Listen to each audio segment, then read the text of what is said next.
So, quick introduction. So, my name is Sylvain and Corlay. I'm the founder of QuantStack. So, QuantStack is a team of open source developers. It's also a business based in Paris, but with remote people from in Berlin, Milan, and in Holland as well. We work with corporations and other institutions on the open source stack. So the team comprises maintainers of key components of the ecosystem, including BigUplot, several sub-projects of the Jupyter Stack, and xtensor. And today we're going to talk about xtensor. And so I'm also a NumFocus board member, so if you have any questions about NumFocus, come talk to me after. And so this is Wolf, who is a scientific software engineer at QuantStack. Wolf is also a robotics engineer, and he's working on lots of robotics projects for our clients. And so prior to joining QuantStack, he was in Stanford and ETH. So I got some news for you. I know that this is a Python conference, but well, if you really don't like Python, you don't need to use it, right? There are other programming languages, and there is one which I think is going to beat them all in the end. It's C++. So I know C++ gets a lot of heat over like being overly difficult or verbose or whatever, but well, we actually love Python so much that for you we are going to write all the C++ and all the TypeScript for the Jupyter frontend. But the thing is, we also love Jupyter, and we wanted to use C++ in Jupyter. So Xus is a library that allows us to is a C++ implementation of the Jupyter protocol, and we used it to make a C++ kernel. So here I'm going to type some C++ code, hash include, iostream, stdcout, hello, EuroSciPy, and then here it goes, right? So we can also have like error streams. If you go with a question mark, std vector, you get the help for that type. This is extensible for user types. We can take advantage of other Jupyter goodies, such as rich MIME-type rendering. So for example, here I create a very simple image type in C++. And this is being displayed. So if you're interested in that, check out the Xus Cling kernel, which is an integration of the C++ interpreter by CERN called Cling with Jupyter. And there are all kinds of other goodies, such as Jupyter widgets, interactive plotting, and everything we know and love from the Python world, but for C++. And we're going to use that kernel for the demo today, right? So why C++ for an NDURA library? It's because basically we sort of noticed that NDURAs and dataframes, they are like the most common data structures of data science, but they tend to be very incompatible in how we in their memory representation and their semantics between R, Python, and Julia. And so C++ is very much like the common denominator between all of these programming languages of data science. And so also NDURAs are really important, and the C++ community does not really have like a strong solution for that, right? So another starting point for us was like a workshop that was held in Berkeley in 2015 on data structures for data science.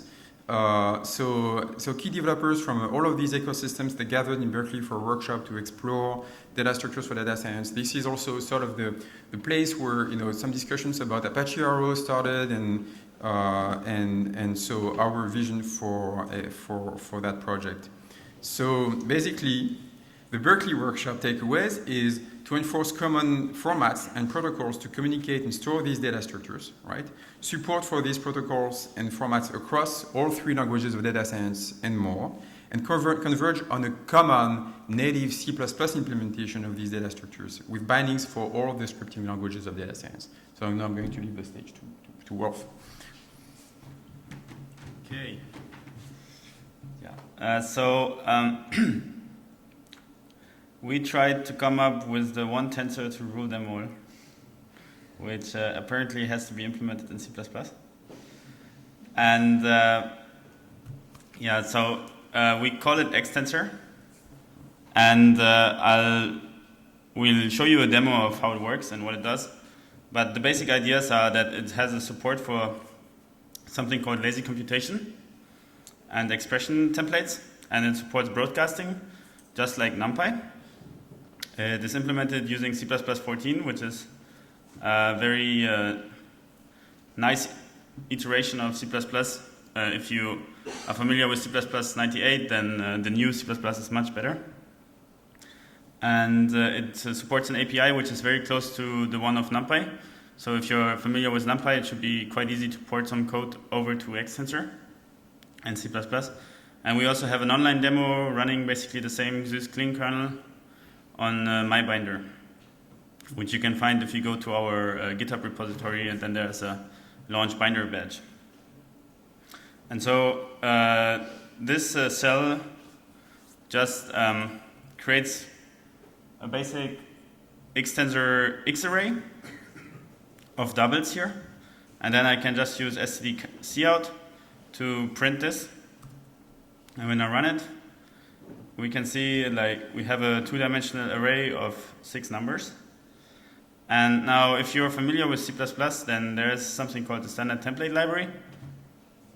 And we try to incorporate some of the ideas of the standard template library into our library. And one of the key ideas of the standard template library is, for example, to have begin and end iterators and things like this. So using constructs such as this for loop with this colon operator in the middle, we'll just iterate over all of the elements in our array.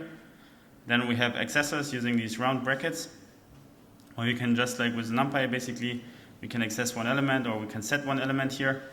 So here I'm setting the 0, 1 element to 10, and then it appears in my array. I can use standard functions such as sorting, again using this iterator interface. Once I do the sorting, the 10 is at the end, as expected.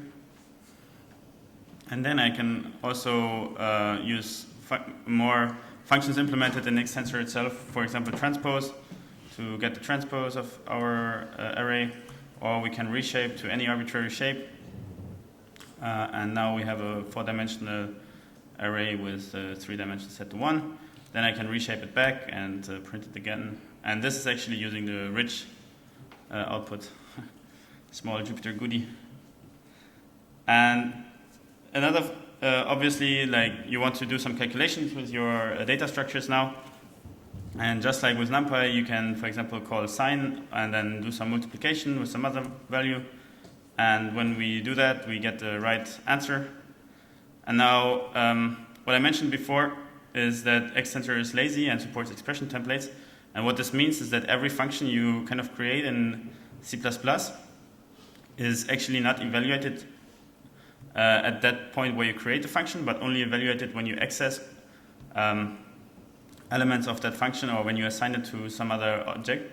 So here I have a print type magic function, which will give me the type of this xfunc, which I created up here, and declare it as auto. And this gives me a type that is an xt function, which has a multiplies and then has references basically to the arguments to that function. So it has a reference to a and a reference to the 2. And only at the time where I evaluate this, for example here, when I do this, at this stage here, the function is actually doing a multiplication and the computation of the sign. So if you imagine that you have, for example, very large arrays, but you only need 10 values of those, then you can just create this expression using xtensor and access your 10 elements, and you don't need to compute the rest, which can save you a lot of computation power. And yeah.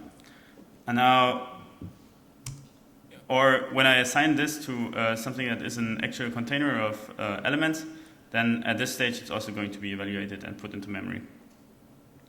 Another feature of xtensor is broadcasting. Broadcasting, for people who are familiar with NumPy, is something very natural when you come from NumPy, but it basically allows you to extend the shape of the operands to match each other.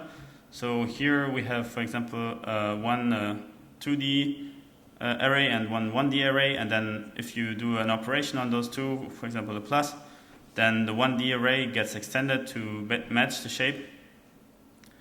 And we can do this naturally with NumPy. So here I have A again, and then I have another 1D array with -10, +1, and -10.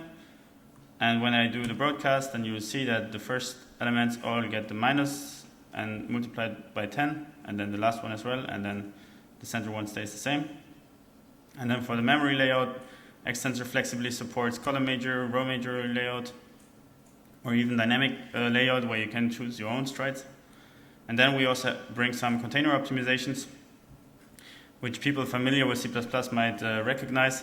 So for example, we have another data container called xtensor, and in the xtensor, in the type, you specify the number of dimensions, which can lead to some optimizations at compile time for the C++ compiler, because when it knows statically the amount of dimensions, it can do some loop unrolling and similar things.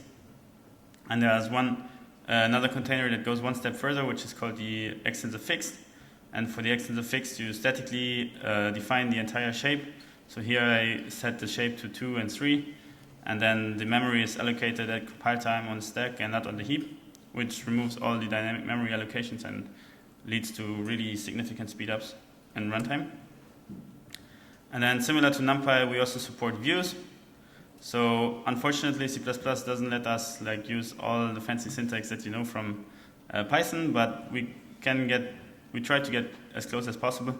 So here, if you want to do a view, just like with NumPy, you can select an integer index here, and then you can do, instead of the colon operator, you have to do all, or you can use again an integer index and then a range, and then the one from 1 and to the end. So on the right side, you see kind of what is getting selected. And then you also can use stepped ranges. So here we make a range from 0 to 3 and then use a step size of 2. And then you get those subset of the elements. And those views are basically, if you dereference elements and change them, then you actually change the underlying container. So it's really a view on the memory. And here we can try them out. So here I'm selecting basically the second row.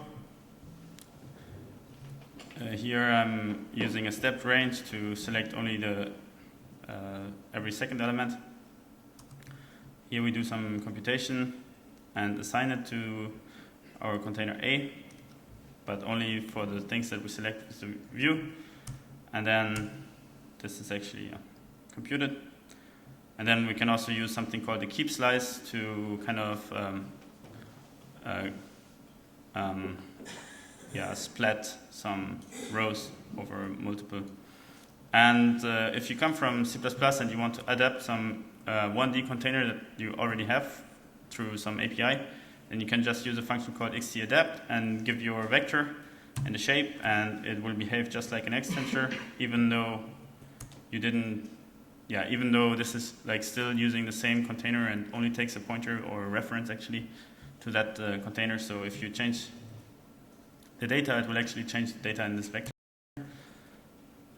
And then you can run all of our xtensor function over this adapted container, so for example sum or sum over a row. And then we also have a very large NumPy to xtensor cheat sheet. So all of the functions that you know from NumPy, or a lot of the functions that you know from NumPy, we have equivalents in C++, and it's pretty simple to port it over. And xtensor also actually contains multiple sub-packages. So one of our sub-packages is called xSIMD, which is used for SIMD vectorization. And we have very high-speed implementations of trigonometric functions or exponential functions and so on that use SIMD intrinsics. Then we use Intel TBB for parallelization. And on top of xtensor, we have xtensor BLAST, xtensor IO, FFTW, and so on. But now the reason why we're here is that we want to show you guys xtensor for Polyglot Development. And so with xtensor, one thing that is made really simple is to create bindings for your C++ program from Python, R, and Julia. So if you write some function to do some image processing or something like this once in C++, you can afterwards run it through Python, R, and Julia, and seamlessly use the arrays from different languages. And now there should be a live demo by Sylvain. Thanks. All right, I need to open the notebook. So for this bindings demo, I am going to not use just the Xuskling C++ kernel, but as well, I'm also going to use the R kernel for Jupyter and the Python kernel, right? And another thing called All the Kernels. So it's a project by Min, Regan, Kelly that is a multiplexer kernel that lets you choose which language you want to use in a single notebook, right?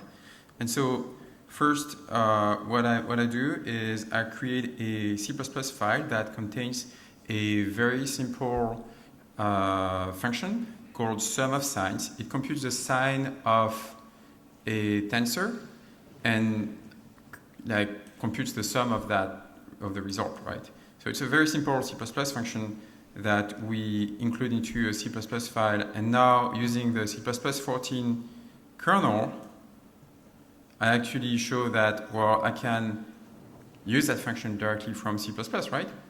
Well, now let's try to expose that function to Python so that we have we can use that very efficient implementation of the sum of signs algorithm on a numpy array, right? So what I'm going to do is first create a C++ file called xpython.cpp that includes the previous function, right?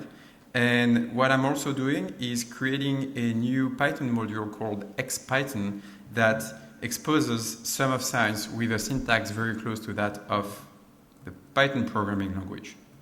I compile it, and what I obtain as a result is a native extension to the Python programming language, which now I can call from Python, right? So here I'm comparing the result of computing the sum of signs of that function with numpy and xtensor, right? And if you actually do some benchmarking, we'll get to that later, you'll see that the xtensor version is significantly faster. So now let's do the same with the R programming language. So we can expose sum of signs to R with RCPP, and then instead of just operating in place on numpy arrays, which are seen as extensor expressions, we're going to operate in place on R arrays. So similarly, I create a new xarray.cpp file, which includes the previous C++ function and the bindings function that is the one exposed to the R programming language. And again, I'm able to simply call the R sum of sign on an R array. So this took a bit of time to compile the program though. And for the first time, you actually have to run the function. So we have this polyglot demo running as a binder. So in the xtensor polyglot project, and in the binder, we also enable and give a similar demonstration of Julia bindings. So yeah, leaving the stage again too. Yeah, so this is an example that I created like half a year ago, something like this, where we made a bit more complicated function that does some ray shading on a terrain elevation data.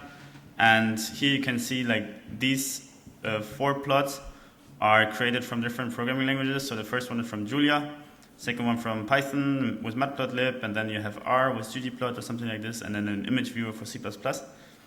And all of them use the same function implemented in xtensor. And when you compare the benchmarks, you'll see that, for example, standalone C++ takes 0.016 seconds, and then Python with NumPy implementation takes 14 seconds. Python with the xtensor implementation takes, again, 0.02 seconds. And then Julia is a bit faster than Python in this case with 0.014 seconds, but Julia and xtensor is just as fast. And then you have basically the same speed with R and xtensor. So if you are building a library and you implement your function once and then you just create the bindings, you kind of end up with similar speed across the board, and you don't need to redo the same stuff. Yeah. So xtensor is just like the foundational layer in like a larger ecosystem of libraries for interactive computing in C++, and towards other programming languages. So we have other projects called xtensor FFTW, xtensor interpolate.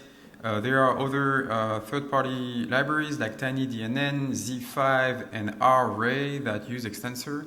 So RArray is a project by RStudio that brings NumPy-like features to the R programming language, including broadcasting and universal functions. So check it out, and it uses xtensor as the main engine. So in terms of comparison, so people have asked us the question to sort of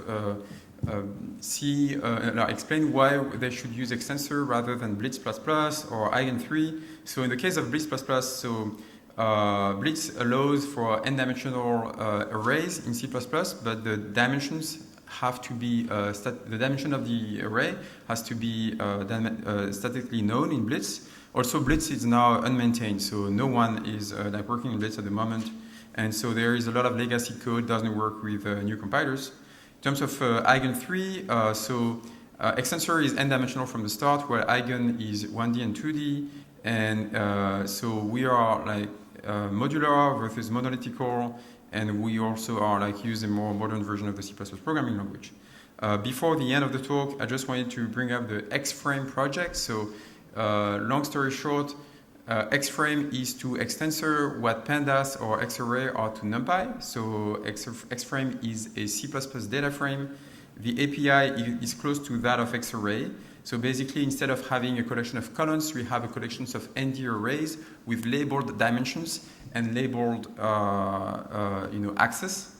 So a quick example here of a data frame in xtensor. So we have temperatures in London, Paris, and Brussels over several dates with a rich rendering of the data frame in the C++ notebook. You see the coordinates of that.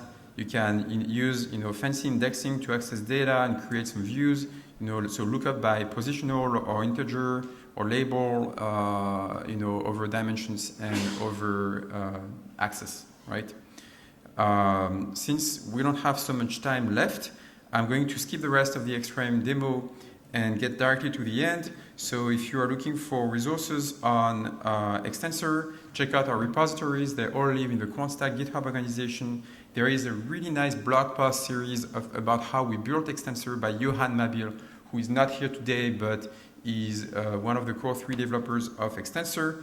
There is a nice blog post by Wolf on the extension vision, and another post on interactive workflows for C++ with Jupyter by myself. So you can follow us on Twitter. We're also everywhere on GitHub, LinkedIn. So check us out if you want to work with QuantStack and get support for these open source packages.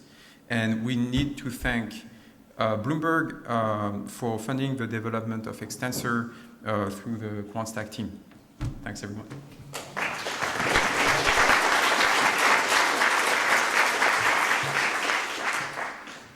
Any question from the audience?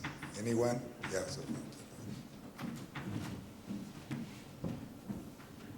Hi, this is just one question. So have you thought at all about compressed sort of in-memory additions to xtensor? Just, yeah. Do you mean sparse or do you mean actually compressed with compression algorithms? Like compressed with compression algorithms. So there is a third-party package called Z5, which is a C++ implementation of the ZAR and N5 specs. And it's not done by someone from our team. It's someone who is very knowledgeable about xtensor. So yes, in that context, they use, they have all kinds of codecs for compression. Sorry, what's the package called again? Z5. Okay, thank you.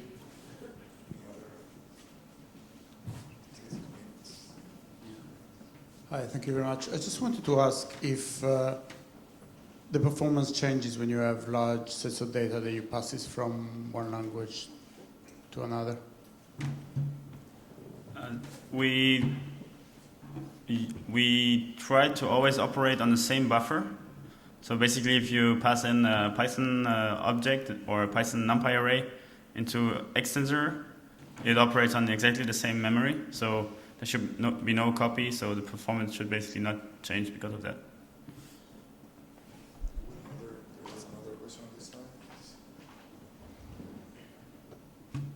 Thanks for the nice talk.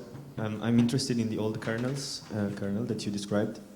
Are you aware of the SOS notebook as well, which is a multi-kernel Jupyter version, non-official, I believe? It rings a bell, but we're not like fully aware. We know of it, but we don't really know about it. I was asking because so far no one I know knows about it. And I'm really interested into these possibilities because my work is not based only on Python, and I love to have all the kernels available. Yeah, we'll check it out. Okay. Any other question? There.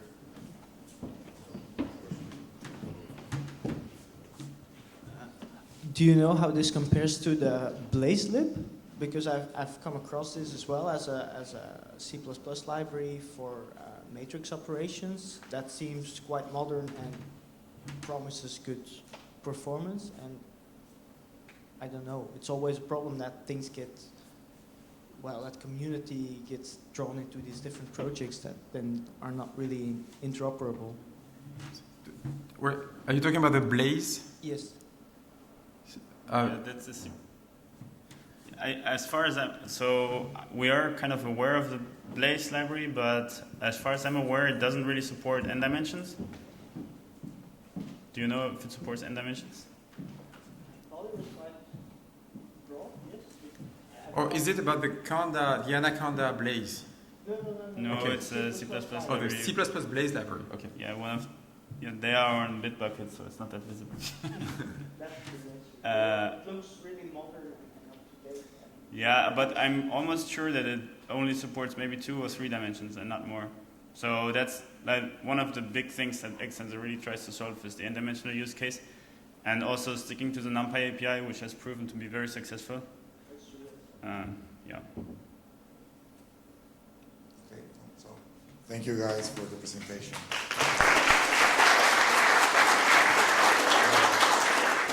It's lunch.